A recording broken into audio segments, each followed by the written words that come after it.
दोस्तों नमस्कार। मैं हिम्मत सेठ एक बार फिर आपके सामने उपस्थित हूँ एक नए विषय को लेकर। दोस्तों, हम महावीर समता संदेश यूट्यूब चैनल से बोल रहे हैं और आप देखना शुरू कर चुके हैं महावीर समता संदेश यूट्यूब चैनल। दोस्तों, पिछले 2-4 दिनों से ऐसा लग रहा है कि कुछ बड़ा होने वाला है। अब क्या बड़ा होने वाला है ये समझ नहीं आ रहा है। परिस्थितियां बिल्कुल 1974 में जिस तरह से बनी थी, 75 में जेपी मूवमेंट और रेल हड़ताल और उससे जो छात्रों का आंदोलन, उससे जो गर्मी पैदा हुई, और इधर गुजरात का चुनाव कांग्रेस का हार जाना, फिर इंदिरा गांधी का अपना इलेक्शन इलाहाबाद हाई कोर्ट में हार जाना, जगमोहन लाल सिन्हा ने उनके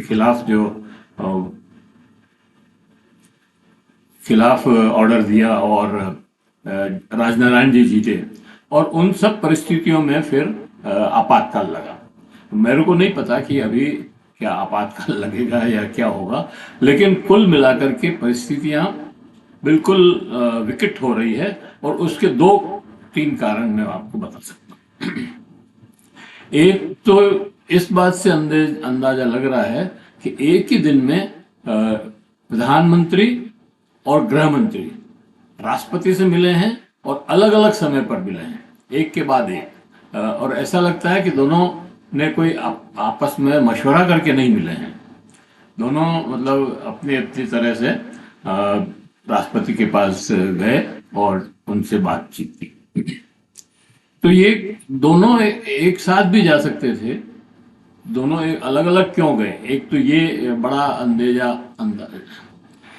दूसरा ये है कि आरएसएस के जो मोहन भागवत हैं, उन्होंने बहुत ही जबरदस्त वो पकड़ बना रखी है, और उसकी वजह से राष्ट्रपति का चुनाव, मतलब उपराष्ट्रपति का चुनाव तो अभी खैर अब होगा, लेकिन राष्ट्रीय अध्यक्ष का चुनाव नहीं हो रहा है। पिछले 2 साल से एक्सटेंशन मिलता जा रहा है नड्डा जी को। तो ये भी एक बड़ा कारण हो सकता है कि भाई क्यों नहीं हो रहा है ये।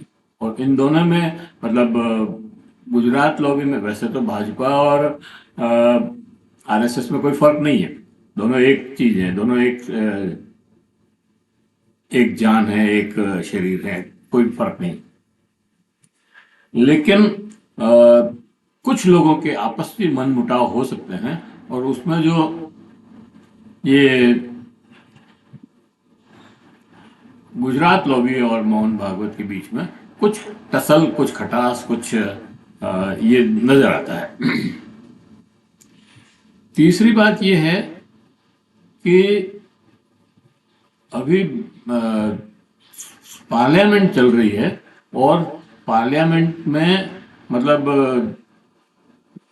एक तो ये बात भी उल्लेखनीय है कि पार्लियामेंट में जब ऑपरेशन सिंदूर पे बहस हुई, तो लोकसभा में तो प्रधानमंत्री जी गए और उन्होंने अपना भाषण दिया, जो भी दिया उन्होंने, मतलब कोई बहुत ज्यादा तथ्य उसमें नहीं थे, लोगों को कोई अपील भी नहीं किया। वहां पर बैठे उनके सांसद भी सो रहे थे, मतलब उनको उन्होंने चैतन्य नहीं किया उस भाषण में, तो दूसरों लोगों का तो क्या कह सकते हैं। लेकिन राज्यसभा में एक नई बात ये हुई कि उनको भाषण का मतलब जो बहस थी, 16 घंटे की बहस, उसका जवाब देना था, और वो दिल्ली में रहते हुए भी उस संसद में नहीं गए। अब इसका क्या कारण है? उनकी तबीयत खराब थी, या वो कोई और कोई डेलीगेशन आया हुआ था उससे मिल रहे थे, या क्या थे, ये नहीं पता। लेकिन ये पक्की बात है कि वो नहीं आए, और अमित शाह ने वो जवाब दिए। तो ये एक ऐसा उदाहरण पहले नहीं मिलता है। तीसरी बात यह है कि कल संसद में ये जो चल रहा था खेल सारा, और वो जो विपक्ष है वो इसके ऊपर बात करना चाहता है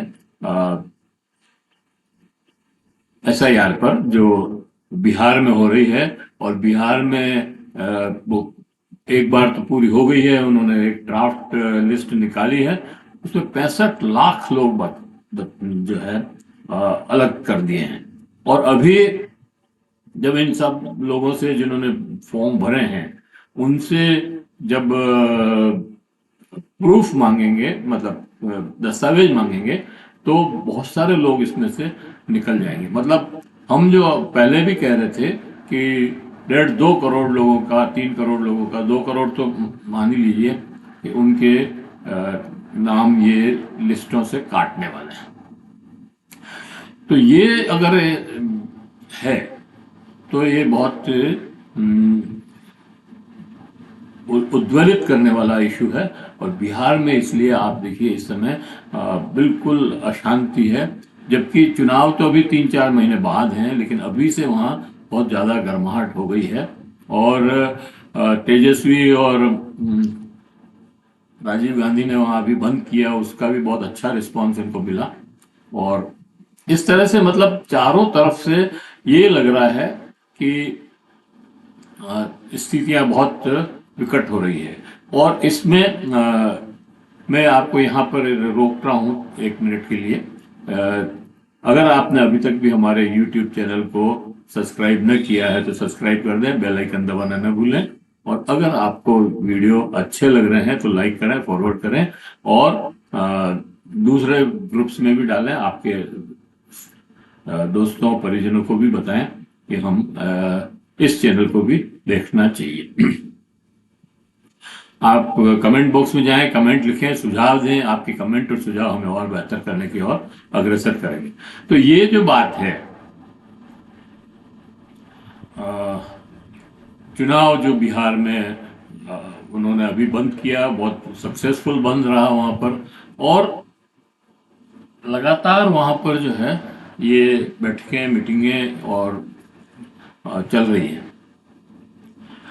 और 11 तारीख से फिर पदयात्रा, उन्होंने 12 तारीख से या 11 तारीख से राहुल गांधी और तेजस्वी यादव बिहार, पूरे बिहार में पदयात्रा करने वाले हैं। तो इससे भी एक माहौल जो है वहां पर थोड़ा गर्मा रहा है। इधर कल ओम बिरला जी ने सारे विपक्षी दलों की बैठक बुलाई, और उसमें जो है क्योंकि विपक्ष जो है SIR पर बात करने की ये दबाव डाल रहा है, और पार्लियामेंट ठप है, पार्लियामेंट चल नहीं रही है। तो ओम बिरला जी ने जो उनकी ड्यूटी है कि विपक्ष से बात करके और पार्लियामेंट को सुचारू रूप से चलाए, जब सत्ता पक्ष से भी बात करें, ये नहीं है कि सत्ता पक्ष का ही पक्ष रखे, लेकिन वो ऐसा ही कर रहे हैं। कल लोकसभा में भी कल उन्होंने अपने कमरे में बुलाया सबको, विपक्ष के नेताओं को, उनसे बात की, लेकिन कोई बात का हल नहीं निकला। हल नहीं निकला का मतलब यह है कि सरकार SIR पर बात करना नहीं चाहती है। ये सब चल रहा था। इसी बीच में राहुल गांधी ने एक और घोषणा कर दी, और वो घोषणा ये है कि राहुल गांधी ने कहा कि भाई मैंने पूरे सबूत इकट्ठे कर लिए हैं, और कैसे नरेंद्र मोदी प्रधानमंत्री बने, और किस तरह से लोकसभा के चुनाव में कैसे रैगिंग हुई, कैसे उन्होंने वोट चोरी किए, और 15-20 सीटों का उन्होंने जो है पूरा आंकलन किया है, और उसका एक एक कतरा कतरा उन्होंने, मतलब एक एक तथ्य जुटाए हैं, और बड़ी मेहनत करके उन्होंने वो काम किया है।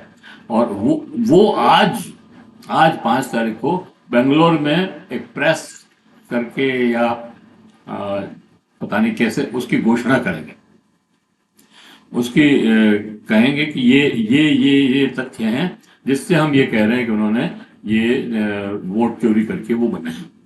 तो इससे भी बड़ा उनका जो इस पूरे में एक उबाल आ रहा है। और ये इन्हीं सब चीजों से लगता है कि प्रधानमंत्री जो है राष्ट्रपति से जाके मिले। फिर उसके बाद गृह मंत्री भी जाकर के मिले। ये एक बहुत आश्चर्यजनक बात हुई।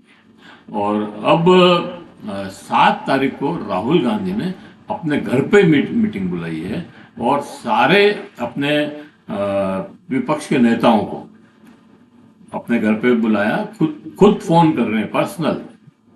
ममता बनर्जी को फोन किया, उद्धव को फोन किया, तेजस्वी को फोन किया, स्टालिन को फोन किया। तो इस तरह से सारे जो मुख्य मुख्य पार्टियां हैं जो जो अलग अलग प्रदेशों में अपना वर्चस्व रखती है, उन सब पार्टियों को बुला करके वो उनको सबको फोन करके बुला रहे हैं। बुला करके मतलब 7 तारीख को वो क्या तय करने वाले हैं ये अभी पता नहीं है। ये किसी को उन्होंने बताया नहीं कि हम ये तय करेंगे या इस पर बातचीत करेंगे।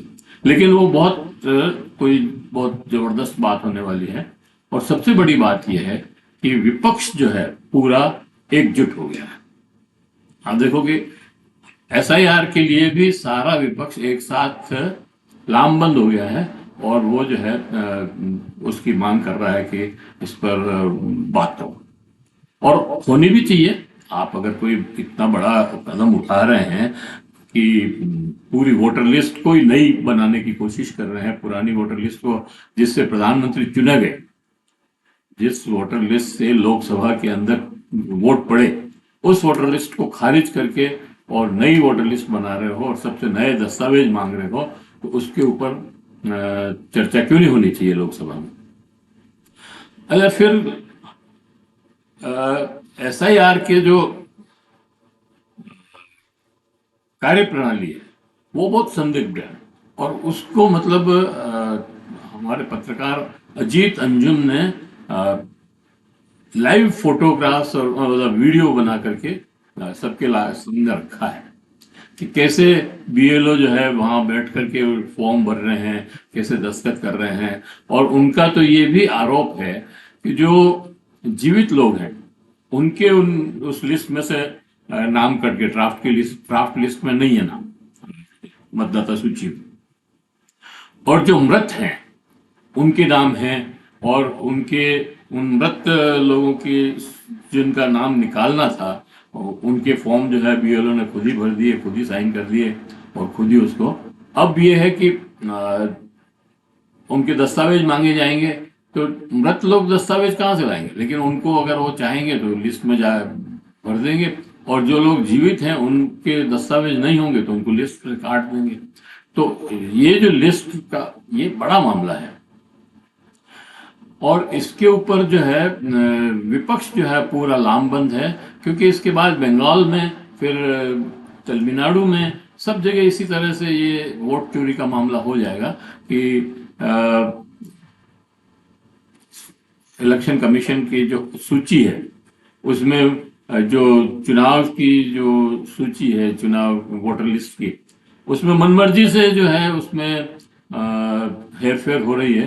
तो वो अगर हो जाती है तो फिर तो कोई चुनाव जीत ही नहीं सकता, क्योंकि जब वोटर ही आप जो विपक्ष के लोग हैं जिनके वोट पड़ते हैं उनको आप काट दोगे तो कैसे जो है वोट पड़ेगा। एक और बात इसमें यह है बिहार के चुनाव में के SIR में कि आपने वहां पर एक बहुत माहौल बनाया कि बहुत विदेशी लोगों का कैसे हम विदेशी लोगों के वोट से हम कैसे सरकार चुन सकते हैं, और ये तो बांग्लादेशी हैं, रोहिंग्या हैं, और बहुत प्रचार किए। लेकिन जो 65,000 वोट कटे हैं, जो जिन वोटर के नाम कटे हैं, उसमें एक भी बांग्लादेशी नहीं है। मतलब होंगे 2-4 बल्ली, लेकिन मेजोरिटी बहुत ज्यादा लोग उसमें कोई बांग्लादेशी नहीं है, कोई रोहिंग्या नहीं है। इसका मतलब ये हुआ कि आपने जो एक माहौल बनाने की कोशिश की और वो माहौल जो बनाया वो एक बहुत ही गलत प्रेसिडेंट खड़ा किया, और वास्तव में ऐसा नहीं है। तो ये सारी बातें लगा करके हमें लग रहा है कि कुछ बड़ा होने वाला है। अब क्या होने वाला है ये आज की प्रेस में बेंगलोर में क्या घोषणा करते हैं राहुल गांधी, उससे पता लगेगा। फिर 7 तारीख को उनकी मीटिंग है विपक्ष के नेताओं की, अपने घर पे बुलाई है उन्होंने, जो अभी तक ने कभी घर पे नहीं बुलाई थी, तो उससे पता लगेगा। और फिर वो राष्ट्रपति और प्रधानमंत्री के बीच में और शाह और राष्ट्रपति के बीच में क्या बातचीत हुई है, इससे पता लगेगा कि एक्शन क्या होगा आगे।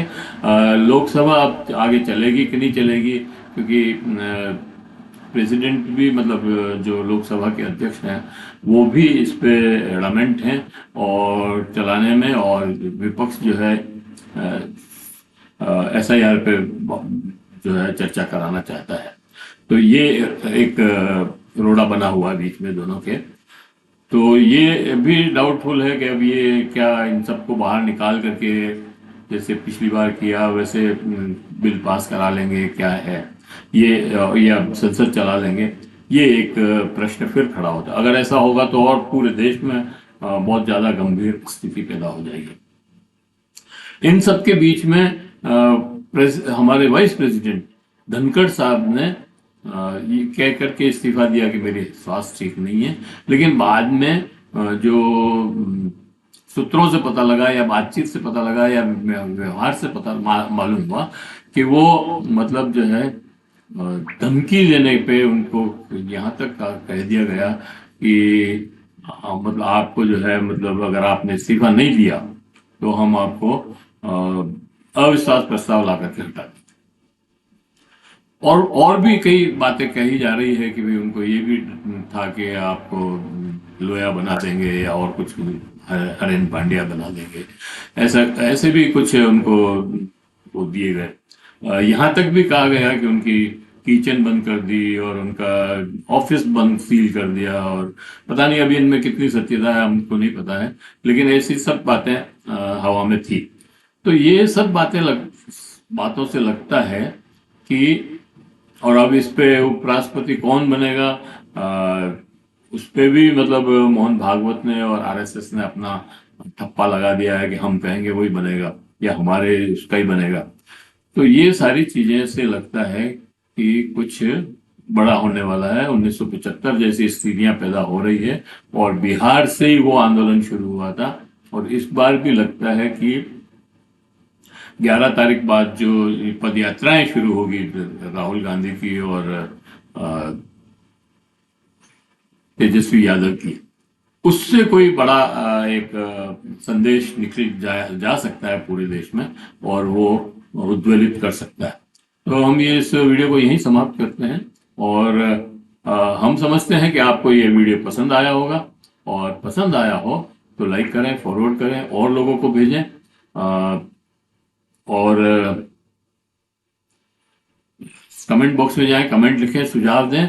और अगर अभी तक भी आपने हमारे YouTube चैनल महावीर समता संदेश को सब्सक्राइब न किया है तो सब्सक्राइब कर लें, बेल आइकन दबाना न भूलें।